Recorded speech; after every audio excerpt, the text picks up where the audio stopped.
The intergalactic embassy was a marvel of human ingenuity, a testament to Earth's growing relationship with the stars. Towering glass walls framed the skyline, while shimmering energy fields prevented pollution from seeping into its pristine corridors. Within its halls, countless species coexisted, exchanging knowledge, technology, and culture. Among them was Valeth Zyron, a diplomat of the Selkai, a species known for their intelligence, bioluminescent patterns, and near-perfect adaptability to foreign environments. Valeth moved with the natural grace of her people, her tall, willowy form clad in the flowing silks of Selkai tradition. Delicate horns curled from her temples, faintly glowing with an inner luminescence that pulsed in response to her mood. Humans fascinated her in ways she had yet to understand, their resilience and emotional depth unlike anything she had encountered in other species. Their world was raw, imperfect, chaotic, yet strangely beautiful. Her assignment here was simple: strengthen diplomatic ties, study interspecies compatibility, and ensure that the fragile peace between Earth and the greater galactic community remained intact. Everything had gone according to plan, until today. Valeth had been walking through the research wing of the embassy when she first noticed it. A scent, subtle at first, but undeniably present. It drifted through the air, foreign yet oddly compelling, carrying an undercurrent of something warm, rich, and utterly unfamiliar. She paused mid-step, her elongated pupils dilating as her bioluminescent markings flickered in confusion. She had spent weeks among humans, growing accustomed to their varied scents, but this was different. The scent deepened, intensifying as she rounded the corner, and then she saw him. Orvin Dane, a human biologist assigned to the embassy's interspecies research division, stood near one of the laboratory stations, a towel draped around his neck. He had clearly just returned from a training session, his shirt clinging slightly to his lean, muscular frame. A damp sheen of sweat glistened on his skin, and with it came the unmistakable scent that had disrupted her focus. Something inside Valeth stirred. Her breath caught, her body tensing as a wave of heat rushed through her veins. The reaction was instantaneous and wrong. This wasn't normal. Selkai attraction was a slow process, dictated by careful compatibility testing, yet her body was responding as if Orvin were already a chosen mate. Her chest felt tight, her bioluminescent markings glowing brighter as her form shifted, subtly at first, but undeniably. Her curves became more pronounced, her scent altered in response, her body naturally reshaping itself in ways meant to entice. No, this was impossible. Selkai did not experience attraction like this, not without preparation. Yet here she was, standing in the middle of a human research facility, reacting to one man's scent. Orvin turned toward her, running a hand through his damp auburn hair. His hazel eyes flicked to hers, and for a moment, something unreadable passed over his expression. He hadn't spoken yet, but Valeth felt every molecule of air between them. Valeth! His voice was smooth, low, laced with curiosity. You okay? The way he spoke her name sent another pulse of warmth through her core. Her hands curled into fists. The embassy was climate-controlled, yet suddenly, she felt too hot. She stopped, realizing that her voice had come out strained.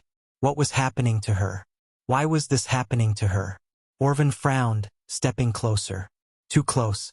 His scent crashed over her again, richer now, more intense. She nearly gasped, but forced herself to hold still. You sure you're all right? His brow furrowed. You look different. Of course he noticed. Her body was adapting in real time, reshaping itself under the influence of an instinct she barely understood. If she didn't leave now, she wouldn't be able to hide it. I need to go.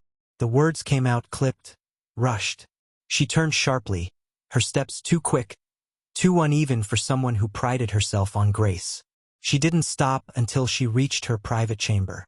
The moment the door sealed behind her, she collapsed against the cool surface, her breath coming in shallow gasps. Her body burned, an unfamiliar sensation coiling deep in her core. She rushed to the mirror. The reflection staring back at her was not the same. Her normally slender frame had changed, hips rounder, waist more defined, chest fuller. Even her skin, normally smooth and uniform, had taken on a faint luminescent shimmer, an unconscious biological signal of attraction. Her fingers trembled as they brushed her collarbone. She had read about this phenomenon in ancient Selkai texts, theories buried deep in their genetic history. But it was supposed to be a myth. Selkai were designed to find mates through meticulous compatibility testing, an entirely logical process. Yet legend spoke of a rare, almost extinct reaction, a primal biological shift triggered by an undeniably perfect genetic match. Her heart pounded. Orvan's scent had triggered this. Her breathing grew uneven. She should report this, alert the scientific committee, document this anomaly before it escalated. Her door chimed. Her entire body stiffened. No, couldn't be him. She forced herself to remain still. Enter. The doors slid open and there he was. Orvan stepped inside, now in a clean shirt, his presence still too much. The room felt smaller, the air thicker. She had expected to regain control in solitude. But the moment he entered, her body reacted again. I wanted to check on you, he said slowly, his gaze scanning her face. You ran off pretty fast back there. Valeth straightened, willing herself into neutrality. I was unwell. I needed space. He didn't look convinced. You're acting weird, he noted, crossing his arms. You weren't like this yesterday. Because yesterday, she had not been affected by his scent. Orvan exhaled, rubbing the back of his neck. Listen. If something's wrong, you can tell me. She hesitated. The logical part of her mind screamed at her to dismiss him, to fabricate an excuse, to regain control of her body before things worsened. But another part, the part that still tingled with residual heat, whispered otherwise. It is complicated. Orvan quirked a brow. Try me. She inhaled deeply. Selkai do not experience attraction the way humans do. Our bodies only respond when exposed to a compatible biological signal. Orvan nodded. Okay. She clenched her hands, her nails pressing into her palms. Your scent, your sweat. It triggered a reaction in me that should not be possible. Silence. She didn't dare look at him. Wait, he said slowly. You're saying, my scent did this? Her jaw tightened. Yes. The weight of the word hung between them. Orvan let out a low whistle, running a hand through his hair. That's a lot to take in. You think I do not know that? She snapped before quickly composing herself. I do not understand it either. Valetha's mind was a war zone of conflicting logic and instinct. She had been trained to master her body's responses, to maintain control under any circumstances. Yet here she was, standing in front of a human who had unknowingly unraveled her careful restraint with nothing more than his scent. Her heart pounded as she forced herself to take slow, deliberate breaths. Orvan was watching her, his hazel eyes sharp yet searching, as if trying to piece together the significance of what she had just revealed. He had every right to be unsettled. Selkai attraction was not a trivial matter, it was a biological imperative, something that should have taken years of testing and analysis, not one accidental exposure to human sweat. Orvan tilted his head slightly, his gaze flicking to her faintly glowing markings. So, what exactly does this reaction mean? Is it like pheromones? Valeth swallowed hard, considering her words carefully. It is more than that. Selkai bodies are adaptable by nature. When exposed to an optimal biological match, our physiology shifts to enhance reproductive viability. Orvan's brows lifted. So, your body is literally changing because of me? Her fingers twitched at the blunt phrasing, but she nodded. Yes. A slow exhale left his lips. He glanced down at his own hands, then back at her. And this isn't normal? She shook her head. Not in the way it happened. Selkai normally undergo compatibility testing for years before such a reaction is triggered. This is unprecedented. Silence stretched between them, charged and uncertain. Orvan rubbed the back of his neck. I guess I should be flattered. She shot him a sharp look. Not what I meant, he added quickly, holding up his hands. He hesitated. I'm trying to wrap my head around this. You're saying your body sees me as some kind of perfect match? Vailith's throat tightened. Saying it aloud made it too real. Yet there was no point in denying the truth. Yes. Orvin let out a breath, then suddenly laughed. Low and disbelieving. So let me get this straight. I was just minding my own business, sweating like a normal human, and now I've somehow triggered an alien biological mating response. Her markings flared brighter, embarrassment prickling at her skin. It is not mating. It is merely an adaptive response. He smirked. That sounds an awful lot like a technical way of saying your body is getting ready to. Do not finish that sentence. He held up his hands again, still grinning. All right, I'll behave. But his amusement faded slightly as he studied her more closely. Is this hurting you? The question caught her off guard. She had expected more curiosity, maybe even a hint of discomfort, but concern? She exhaled slowly. No, it is overwhelming, unfamiliar, but not painful. He nodded, leaning back slightly. So what do we do about it? She had been asking herself the same question since the moment she fled the lab. Logically, she should request isolation until her body stabilized, should remove herself from Orvin's presence entirely to prevent further escalation. But the thought of distance, of leaving his proximity, made something inside her coil in protest. I do not know, she admitted. Orvin studied her for a long moment before pushing off the console and taking a step closer. Okay, he said simply. Then we figure it out. She blinked. You wish to assist? He shrugged. I mean, yeah, it's my fault, isn't it? She narrowed her eyes. You cannot be held responsible for your biological functions. Neither can you, he countered smoothly. Vailith hesitated. The idea of letting him help was dangerous. The more time they spent together, the worse the reaction could become. But at the same time, she needed answers. Very well, she murmured. A slow, lopsided smile tugged at Orvin's lips. Good. First step. Figuring out how sensitive you are to this whole thing. She frowned. What do you mean? Orvin reached for the collar of his shirt and tugged it slightly, revealing the faint sheen of perspiration still clinging to his skin.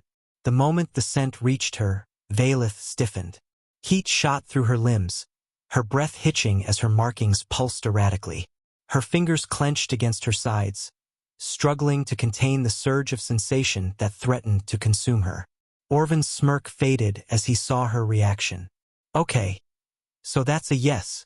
She swallowed hard, forcing herself to steady her breathing. You are too close. He immediately stepped back, hands raised. Got it. No sweat exposure. Vailith exhaled shakily, grateful for the distance but already missing the warmth he radiated. This is absurd, she muttered. I should be able to control this. Orvin crossed his arms. Well, maybe fighting it is making it worse. She shot him a sharp glare. I cannot simply embrace an involuntary biological response. I'm not saying embrace it, he countered. I'm saying maybe we need to understand it before trying to suppress it. She hesitated. There was logic in his words, even if they felt dangerous. What do you propose? He thought for a moment. Okay, let's test this carefully. If sweat is the trigger, then maybe controlled exposure will help desensitize you. She narrowed her eyes. You wish to conduct an experiment? He shrugged. You're the one who said this reaction isn't normal. If we can understand how it works, maybe we can figure out how to stop it. Vailith chewed the inside of her cheek. He had a point, and as much as she hated the thought of prolonged exposure, it was better than the alternative, losing herself to instinct entirely. Very well, she said finally. But we will proceed cautiously. Orvin grinned. Wouldn't dream of doing it any other way. The next few days were filled with controlled tests, carefully documented observations, and a growing tension that neither of them could ignore. The first test involved simple proximity. Orvin would sit near her, moving closer in small increments to gauge her reaction. Even from a distance, her body responded immediately. Heat pooling in her core, her breath quickening, her bioluminescence pulsing in rhythm with his movements. The second test involved direct exposure. Orvin dabbed a cloth against his skin and held it out for her to smell. The moment the scent hit her, Valeth nearly doubled over. Her body ached, her form subtly shifting again. It took all her willpower to resist closing the distance between them. Orvin had immediately backed off, apologizing despite her insistence that it was necessary. The third test was a disaster. They had attempted prolonged interaction, casual conversation while he wore a shirt that had absorbed a trace of sweat. Within minutes, Valeth had struggled to keep her composure. When Orvin leaned forward, resting his chin on his hand, his forearm was exposed. A simple, mundane gesture for a human. But for Valeth it was too much. She had abruptly stood, her breathing unsteady, her body trembling with effort. Orvin had immediately taken notice. "Valeth, I need to leave." The words had barely left her lips before she turned on her heel and fled, her mind spinning, her control unraveling. Because in that moment, she had realized something far more dangerous than her body's reaction. It was not just biology anymore. She wanted him, not because of instinct, not because of pheromones, but because she was beginning to fall for him. Valeth barely slept that night. Her body was still humming with tension, her mind refusing to settle. Every time she closed her eyes, the memory of Orvin's voice, the curve of his forearm, the warmth of his gaze threatened to consume her thoughts. She had always prided herself on discipline, on her ability to maintain control no matter the circumstances. Yet now, she felt as though she was teetering on the edge of something she did not understand. And the worst part? She didn't want to step back. The logical part of her mind screamed that this was reckless, dangerous. She had no idea what long-term effects this reaction could have. Could spiral further out of control, could compromise everything she had worked for. But another part, the part that still burned from the memory of his closeness, wanted to explore it. Wanted to know what it would feel like to let go. By the time morning arrived, she had made a decision. If she could not fight this, then she would understand it. Completely. No more hesitation. No more fear. She needed to see him. When Valeth entered the research facility, Orvin was already there, flipping through data on a holographic display. His hair was slightly damp from a recent shower, his usual sharp focus directed at the screen. But the moment he noticed her, his expression shifted, something unreadable flashing through his hazel eyes. "You look determined," he noted. "I have made a decision," she stated, stepping forward. "This reaction, it is not fading." He tilted his head slightly. "Yeah, I figured as much after yesterday." Her markings pulsed faintly. "I no longer wish to treat this as a passive experiment." He set the display aside. "What does that mean?" She inhaled slowly. "I need to understand it fully, which means I need to stop resisting it." Orvin blinked. "Wait, you're saying you want to embrace it now?" She hesitated at the wording but nodded. "Yes." Silence. Orvin leaned back against the counter, studying her with an unreadable expression. "You sure about this?" "I have spent my life suppressing instinct in favor of logic," she said, voice steady. "But this is real. And if I continue to deny it, I may never truly understand what is happening to me." His lips pressed together, as if considering his next words carefully. "And you trust me with this?" Valeth's gaze softened. "Yes." Something in his expression changed at that. He let out a slow breath, then gave a small, almost amused shake of his head. "All right, I guess we're doing this, then." She nodded. "I will require your full cooperation." He smirked. "That part won't be a problem." A flicker of heat rolled through her again. But this time, she didn't suppress it. She simply felt it. The rest of the day passed in a blur of deliberate exposure. Whereas before they had tested things cautiously, now there were no more half measures. She allowed herself to be near him without stepping away. She let herself absorb his scent without turning her face away in shame. And each time her body responded, she focused on the sensation rather than fighting it. By the end of the day, something incredible had happened. Her body was no longer spiraling out of control. The overwhelming surges of heat had steadied, settling into something manageable. And the more time she spent with Orvin, the more she realized it was not just chemical, not just a biological match. She liked him, his wit, his curiosity, the way he always met her intensity with unwavering steadiness. She had spent so long thinking this was simply an aberration, a glitch in her genetic makeup. But what if this was exactly how it was supposed to be? What if Orvin was meant to be hers? The realization hit her so hard that she stopped mid-sentence during their conversation. Orvin immediately noticed. "Hey, you okay?" Valith opened her mouth, paused. Then, instead of answering, she took a step closer. Orvin tensed slightly, as if sensing something had changed. "Valith!" She reached forward and, very deliberately, placed her hand over his. Orvin stilled. A breath passed between them, charged and heavy. This was no longer about understanding the reaction. This was about what came next. Her gaze locked onto his, glowing markings pulsing softly against her skin. "I no longer believe this is an anomaly." His voice was quiet. "What do you think it is, then?" She traced her thumb over the back of his hand, feeling the warmth of his skin. "I think," she murmured, "that my body has simply recognized what my mind has yet to accept." His breath hitched. Valith had never been one for uncertainty. And now there was no more doubt. Orvin Dane was not just a trigger for her body's instincts. He was hers. Orvin exhaled slowly, his fingers twitching beneath Valith's touch. He didn't pull away, didn't break the charged silence between them. Instead, he held her gaze, as if searching for something. Perhaps doubt, hesitation. But there was none. For the first time since this all began, Valith was certain.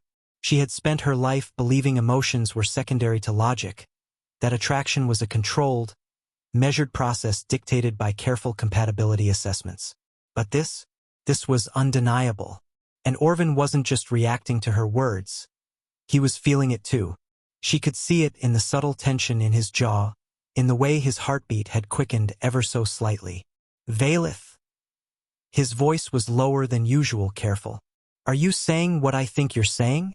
She tightened her grip on his hand, her fingers pressing into his palm. "Yes." His breath hitched. "And you're sure?" "I have never been more sure of anything," she whispered. Orvin studied her for another moment, then let out a quiet laugh, soft, disbelieving. "You're something else." She tilted her head. "Is that a positive statement?" A grin tugged at his lips. Yeah, it is." The tension between them shifted, no longer uncertain, no longer something to fight against. It was acceptance. Valith could feel the warmth radiating from his skin. The scent that had once sent her body spiraling now settling into something almost comforting. It wasn't just about biological attraction anymore. It was about him, and it was about her choice. She reached up, fingers lightly tracing the side of his face. Orvin stilled beneath her touch but didn't move away. His skin was warm, his expression softer than she had ever seen. "Do you feel it too?" she asked quietly. Orvin swallowed, his free hand coming up to rest over hers. "Yeah, I do." Something inside her eased at those words. Her body had recognized him first, but now her heart had caught up. For a long moment, neither of them spoke. Then, ever so slowly, Orvin's hand slid from hers, trailing up her arm, his touch tentative. Testing. She didn't stop him. She didn't want to. Valith leaned in, her forehead brushing against his, her markings glowing with quiet warmth. She could hear his breath, could feel the way his fingers curled slightly against her skin. It wasn't urgent, wasn't overwhelming. It was right. A soft smile tugged at the corner of Orvin's lips. "So, does this mean I'm officially dating an alien?" Valith arched a brow. "Dating?" He laughed. "I mean, yeah, that's what humans call it when they—" She cut him off by pressing her lips to his. The kiss was slow, unhurried. A confirmation, a choice, and Orvin melted into it. When she finally pulled back, his eyes were wide, slightly dazed. "Okay," he breathed. That's definitely an answer. Valith smirked. Then consider yourself claimed, human. Orvin huffed a quiet laugh. I think I can live with that. And in that moment, as they stood together in the quiet hum of the research lab, Valith knew this had never been a mistake. It had always been fate.